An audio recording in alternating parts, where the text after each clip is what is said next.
Dr. Navpreet, Assistant Professor, Department of Community and Family Medicines, AIIMS, Bilaspur, Himachal Pradesh. He have 42 research papers in international, national and regional journals. He has done his MD Social and Preventive Medicines from Baba Farid University of Health Sciences, Faridkot, Punjab, MBBS from Punjab University, Chandigarh, Diploma in Applied Epidemiology, National Institute of Health and Family Welfare, New Delhi. In this webinar, the topic allotted to me is water quality monitoring and early warning systems for public health. Myself, Dr. Navpreet, I am currently working as Assistant Professor in Department of Community and Family Medicine, AIIMS Bilaspur in Himachal Pradesh. Outline for the presentation, I will cover this presentation under following topics or headings: Introduction, Water Quality Monitoring, its purpose and objectives, measuring water quality, monitoring and surveillance of drinking water quality, early warning system, conclusion and references for the presentation. So starting with the introduction, safe water, it is a basic human right. It is a precondition for health and development. Yet, it is denied to hundreds of millions of people, especially those who are living in the developing world or low and middle income countries. To save water, it is a human right. And water quality, the problem of water quality is even more or bigger than provision of water. Government is doing its efforts. Despite those efforts by governments, civil society and international community, there are billions of people who still do not have access to improved water sources. And many of these must still physically carry water and store it in their homes. So, number of peoples they do not have access to improved water sources. We want safe, potable water right up to household level, so that people they do not need to travel a distance to fetch a water. And then there are problems in storage of water within the home. All these factors affect the quality of water, because if the water is contaminated, then there are number of waterborne diseases. More importantly are cholera, typhoid, typhoid, and among children, rotavirus disease. Then there are bacillary dysenteries and giardiasis. Especially in children, diarrhea is the second leading cause of death after respiratory infections. So, this access to improved water sources is very important. Now, coming to this topic of water quality monitoring and surveillance. This monitoring refers to routine and systematic inspection and testing of water supply systems by water provider and in some cases by the consumer. So monitoring is like a routine and systematic inspection, and not only inspection, it's testing also by the water provided and also involvement of the community or the consumer, because they are the important stakeholders in this. Second term is surveillance. Water quality surveillance is the basically oversight of water systems and water provided by an independent agencies or external agencies to ensure the consistent safety and acceptability of national drinking water supply, so that people they consume safe and potable water. Why this water quality monitoring is important? As per WHO, World Health Organization, the most effective means of consistently ensuring the safety of a drinking water supply is through the use of comprehensive risk assessment and risk management approach.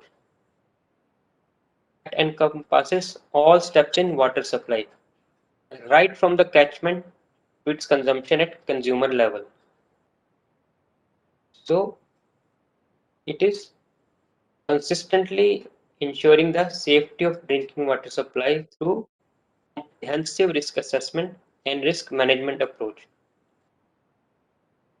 So the key purpose of monitoring is to take appropriate measures to correct it before unsafe water is delivered to the consumer. Now, there are certain objectives of the water quality monitoring. First, for rational planning of water pollution control strategies, and then prioritize among those strategies.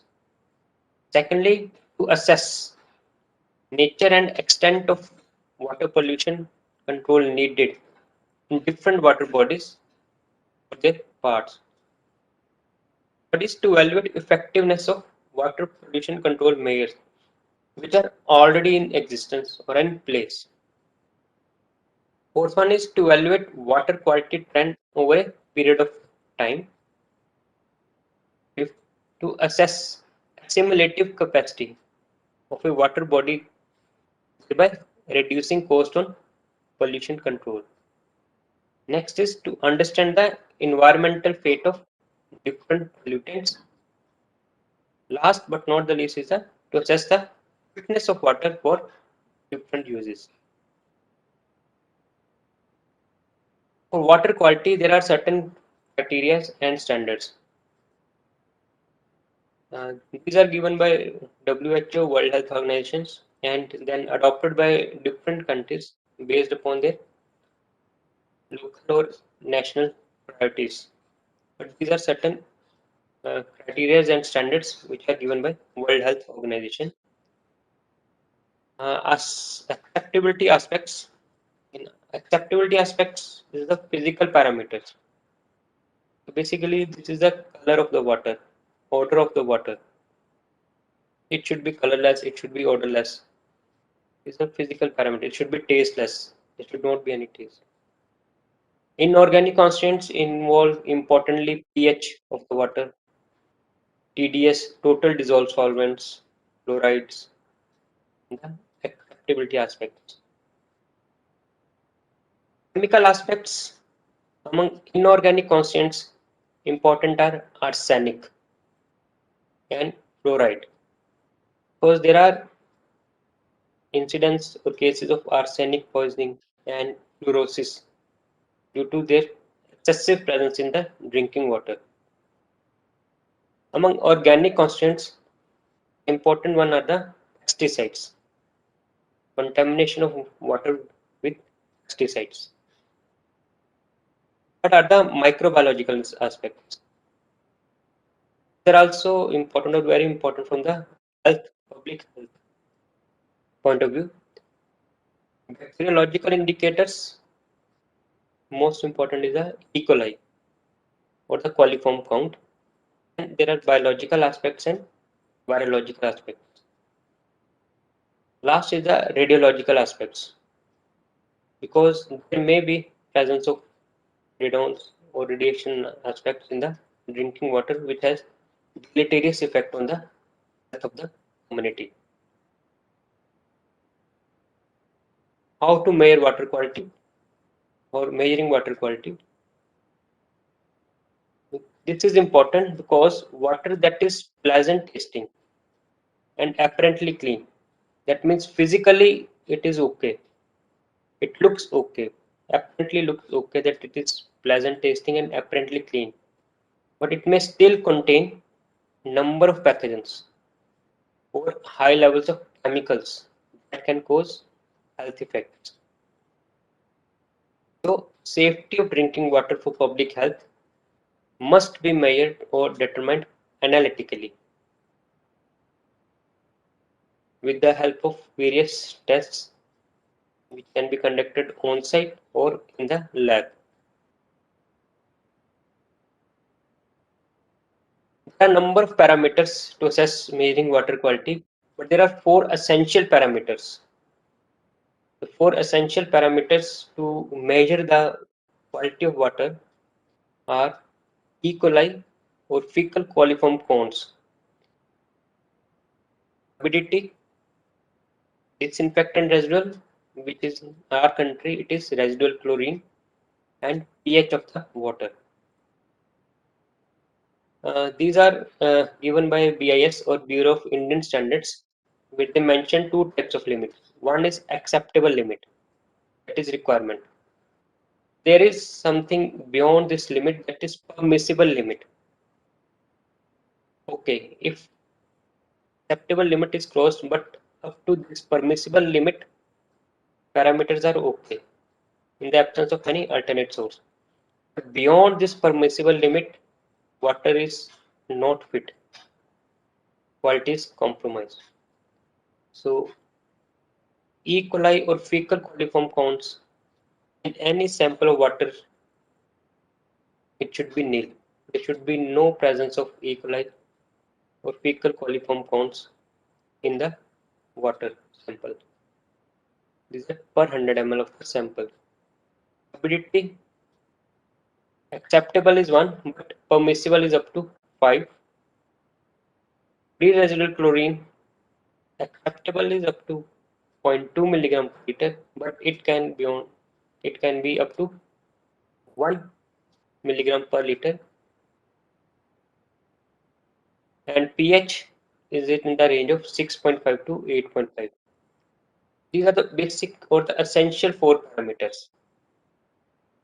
In the government of India, they also say there should be at least 10 parameters, which also includes TDS, total dissolved solvents, or other organic and inorganic constants in the list of parameters which requires to measure water quality. These are the four essential parameters given by WHO and also in the document by Government of India.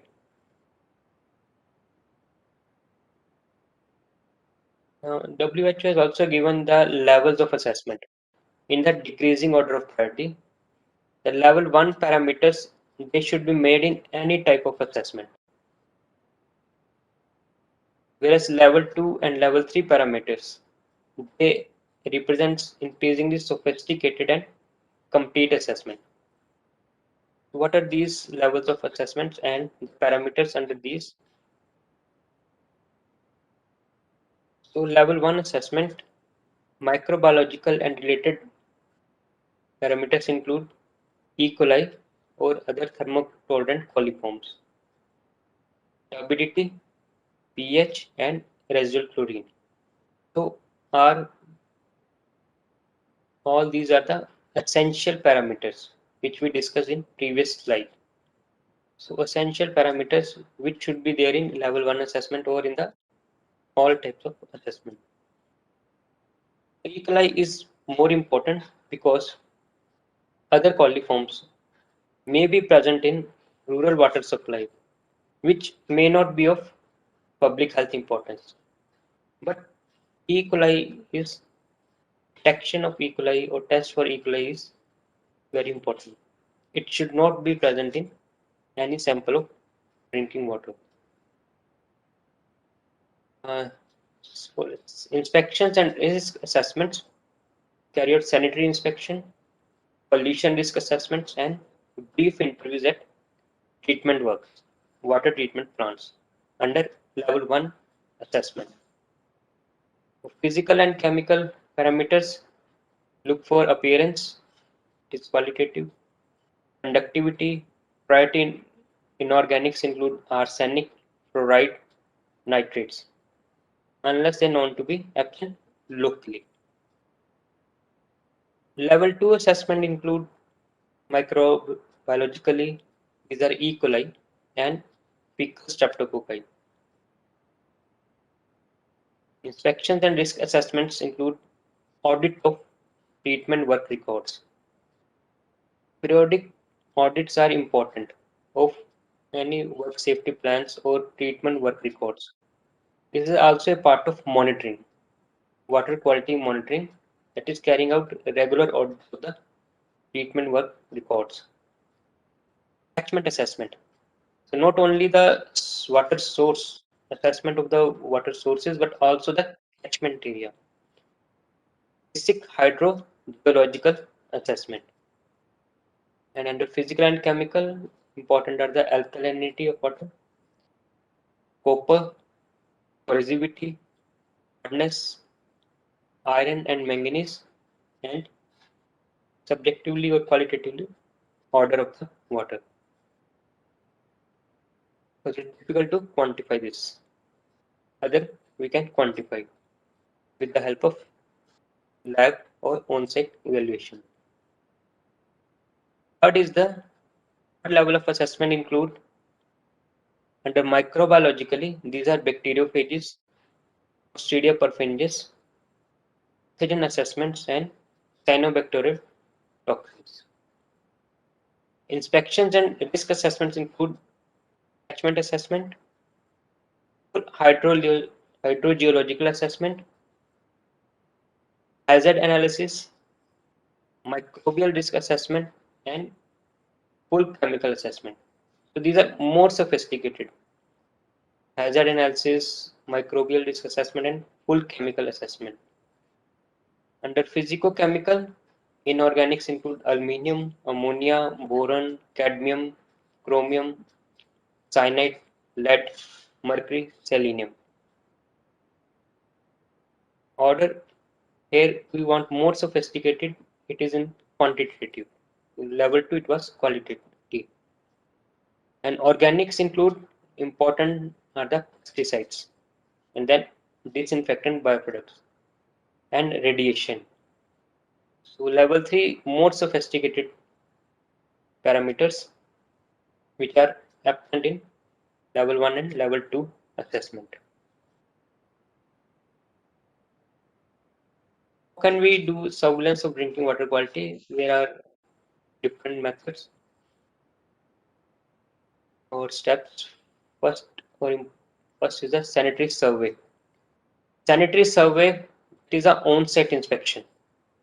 On-site inspection and evaluation of entire water supply system, source, intake, distribution lines, treatment plant, and all point sources. That is on-the-spot inspection and evaluation. Entire water supply system and actual and potential contamination hazards and pathways. So not only the water supply system but other surrounding actual and or potential contamination hazards and pathways. For example, if the latrines are too close to a shallow point source, ideally this should be at least 50 meters away from the source of water, latrines. Or is there any broken gate near the water source that allows animals into well enclosures or erosions that uncovers buried pipelines? So these are potential contamination hazards and pathways for the water. So we can check these on sanitary survey. The purpose is to detection and if possible correction of faults and deficiencies at the site only. Otherwise, inform the next higher authorities who will take corrective measures. These are sanitary inspection are an integral component of rapid assessment, monitoring and community-based system. In sanitary inspection, we can also involve community. Whenever a team visits a site for inspection, we can involve the stakeholders or the representatives of the community in the process. These inspections are usually carried out using standardized checklist. Standardized checklist provided by World Health Organizations, and these can be modified or adopted according to the local needs. Checklist for observations and interviews. There is a scoring system to quantify overall risk. Like in India, the government of India, they have provided a checklist and to make the scoring system easy, the answer is in either yes or no. If it is yes, score given is 1, no 0.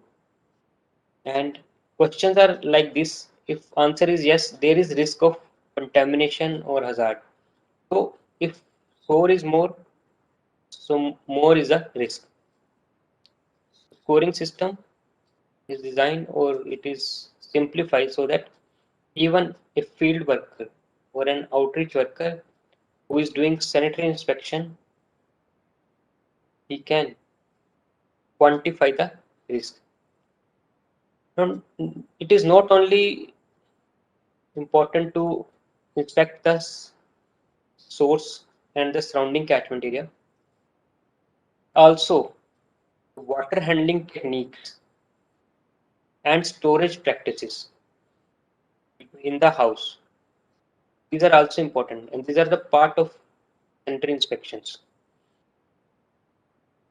Visit randomly the houses, the community, see their water handling practices, their storage practices, interview community members regarding water storage.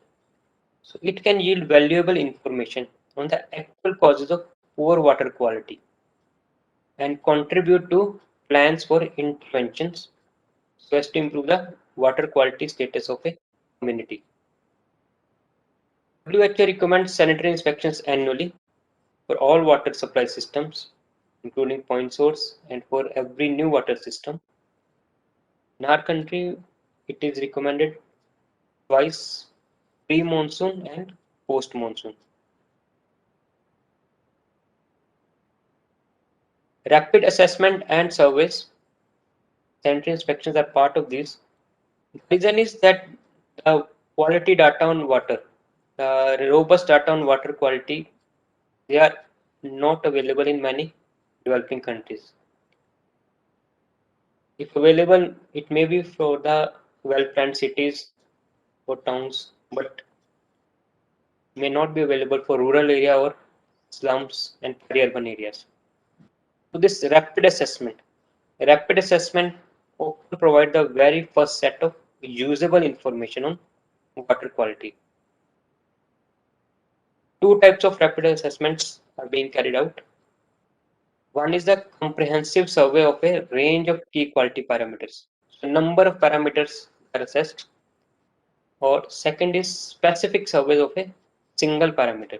So only one parameter is assessed. Comprehensive surveys of a range of key quality parameters. There are four important parameters, and beyond that there are 13 parameters recommended by government to look after. So we can do multi-parameter assessment, which can be used to establish a water quality baseline. And with the help of this data baseline, then we can predict the quality patterns and trends in the future, or we can compare it with the baseline data of the past. To promote the establishment or improvement of routine monitoring system. If monitoring system is not there, the data from this rapid assessment of multi-parameters will help in establishment of a monitoring system, or if it is already there, so we can improve the routine monitoring system. Data on multi-parameter assessment also helps to influence the development of policy and legislation related to water source construction and national water quality standards. Now the choice out of number of parameters, which parameters should be included in multi-parameter assessment. There are a number of factors. The important ones which are highlighted by WHO. These are the relative seriousness of a parameter in terms of health impact. Basically, you have to look at your local situation.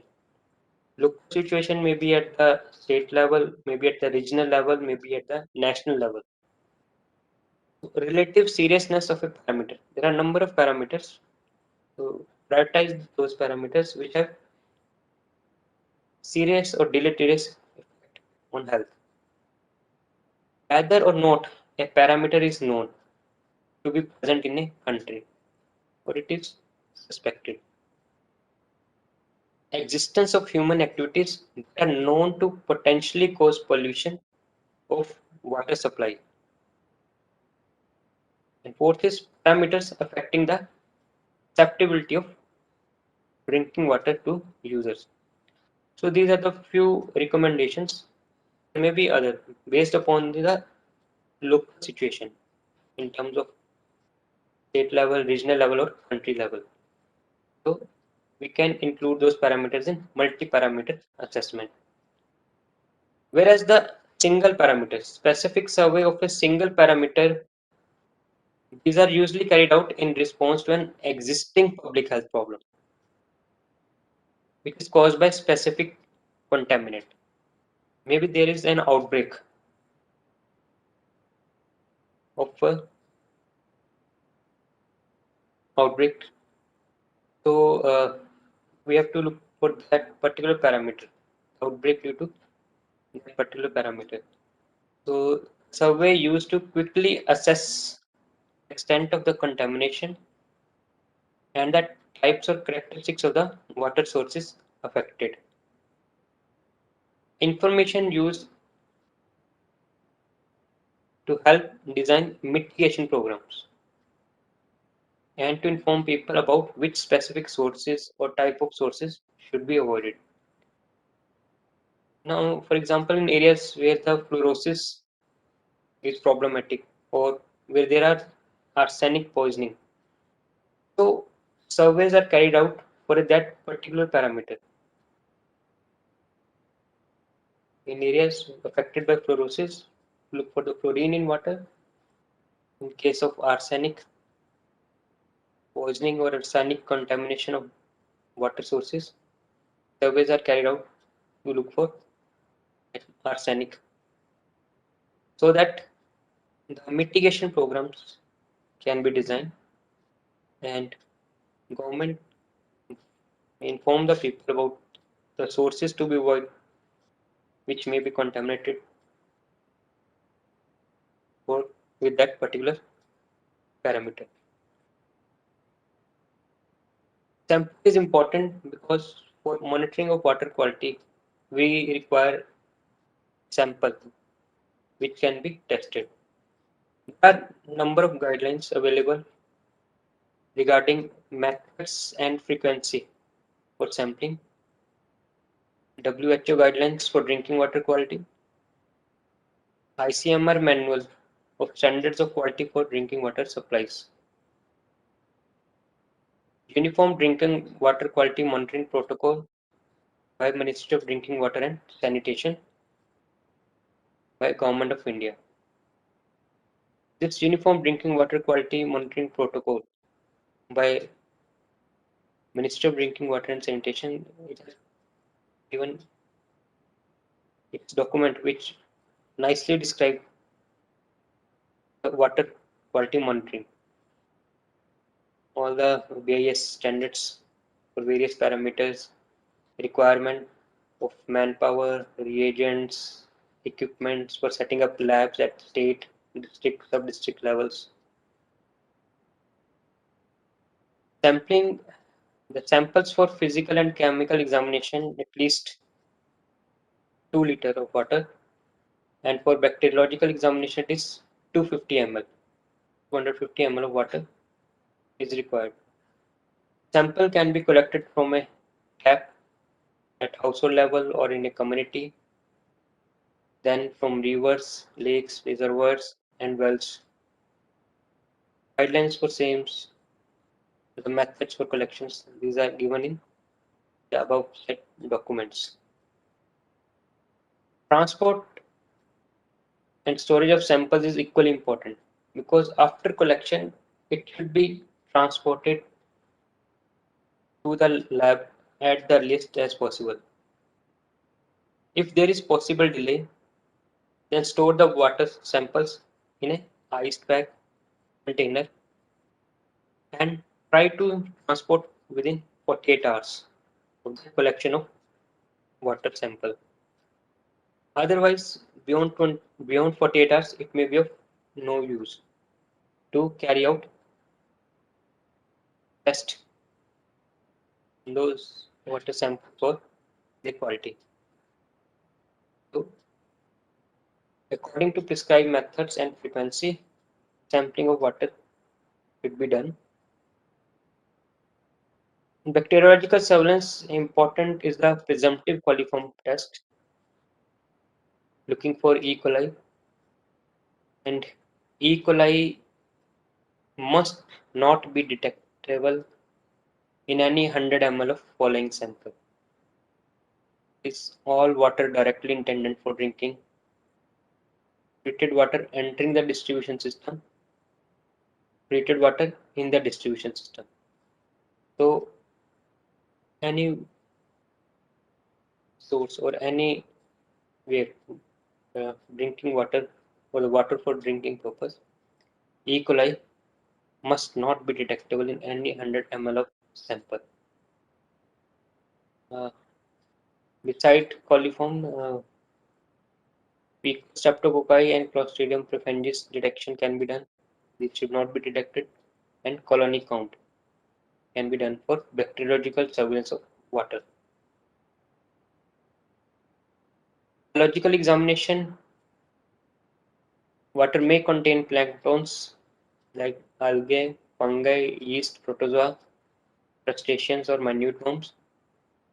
Here, the degree of pollution is assessed qualitatively as well as quantitatively to look for the type of organism and number of organisms in the water. Chemical surveillance is important for industrial and agriculture pollutants. Basic tests include pH of water, color, turbidity, chlorides, ammonia, chlorine, demand, and residual chlorine. Whereas advanced tests include analysis of toxic metals, pesticides, persistent organic chemicals, and radioactivities, which require analysis at state level laboratories. Community-based water quality surveillance is important because involvement of community in water quality monitoring and surveillance enables a people or it empowered them. The most important outcome of community-based surveillance is knowledge empowered community. So that people with knowledge to act as their own advocates for improved water services and the tools to improve the quality of their own water supply. So rather than any external agency encourages people to drink or use only potable clean water, people should be empowered. They should be empowered to act as their own advocates. They demand for improved water services. They know what are the sources of uh, clean water, potable water, and how to consume in case the source is contaminated with prior boiling or filtration. So it community-based surveillance extends the reach of national surveillance system to poor and rural areas, and it directly involves the primary stakeholders in communities and thereby raise awareness on water quality. So the programs which initiate and encourage community-based surveillance should have following components: raising awareness on importance of water quality, training of community members on sanitary inspection techniques. So from within the community, few people can be selected and trained regarding on-site inspection of water sources, catchment areas, storage practices within the house, who can then act as peer educators for the rest of the community members. Government can also provide field test kits like H2S strips for water quality testing. Then establishment of links between the community and national surveillance system. Development of a system for water quality problem remediation that involves both community-based intervention and when required intervention from government. So the onus first on the community, they have to take the lead. They have to look for the quality of water, do sanitary inspection at their own because they are the primary user of the water. And if remediation measures are required, if possible at community level, people they can do like boiling of water before drinking or filtration of water, how to filter the water at household level or at community level, and if required or when necessary, interventions from the government.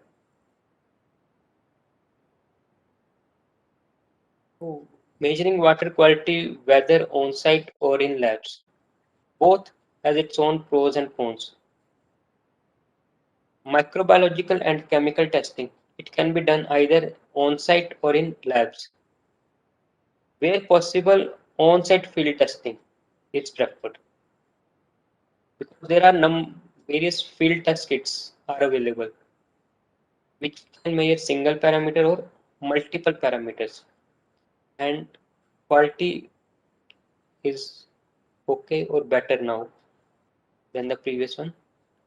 On-site field testing kits, it makes logistically easier and these are more cost effective. They eliminate errors due to preservation of water sample, transport and storage from site of collection to lab for testing. And we can test a large number of water sources in a relatively short time if we do field testing and allow the results to be obtained and shared with users within hours or days.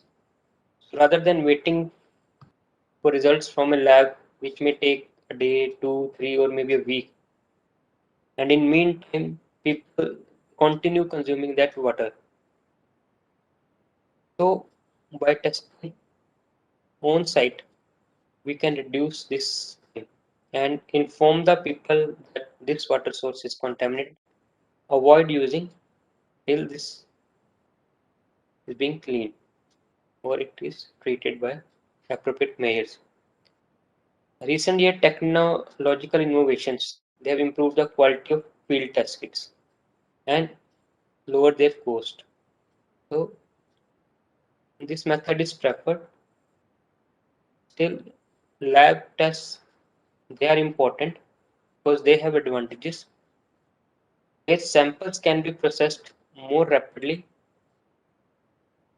Complex parameters, more complex parameters can be tested and lab environment is cleaner than the site on site. Now, the government has recommended labs at state level, district level, and sub-district level. State level labs, ideally these should be ref lab, where complex parameters can be tested, whereas routine testing can be done at district level or at sub-district level. Importantly, whether testing is done on site or in the lab, it must be subjected to quality assurance. So quality assurance is important because if results are false positive, we declare the water source is contaminated, but it is otherwise not. False positive could lead to unnecessary closure of a safe water system. On the other hand, false negative, where a contaminated water is wrongly labeled as negative or it is okay, that there is no contamination. it lead to continued use of unsafe water. So, water quality data, whether it is collected in the field or in a lab, it must be subjected to quality assurance procedure to ensure accuracy and reliability. These programs they involve planning, supervision, and systematic review of data collected and their use in decision making.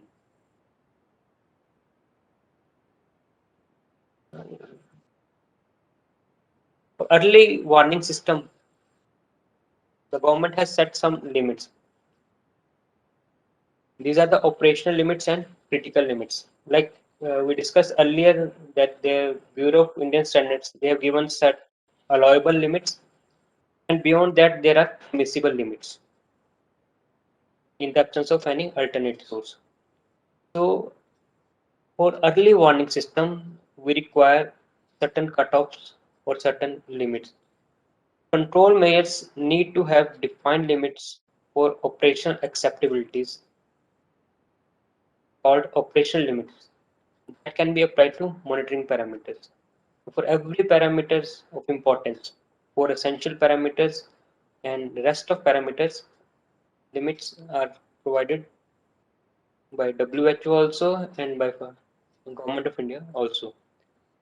And for certain control measures, a second series of critical limits may also be defined, which are outside or beyond operation limits. But if these critical limits crossed, confidence on water safety would be low. So monitoring shows that operational limit or critical limit, it has been exceeded. We are doing regular monitoring, periodic monitoring or systematic monitoring of the water sources, regarding quality. Whenever the limits they has been exceeded or crossed, then predetermined corrective actions need to be applied, including immediate notification of the appropriate health authority in a time frame adequate to maintain performance and water safety. So while preparing a monitoring plan,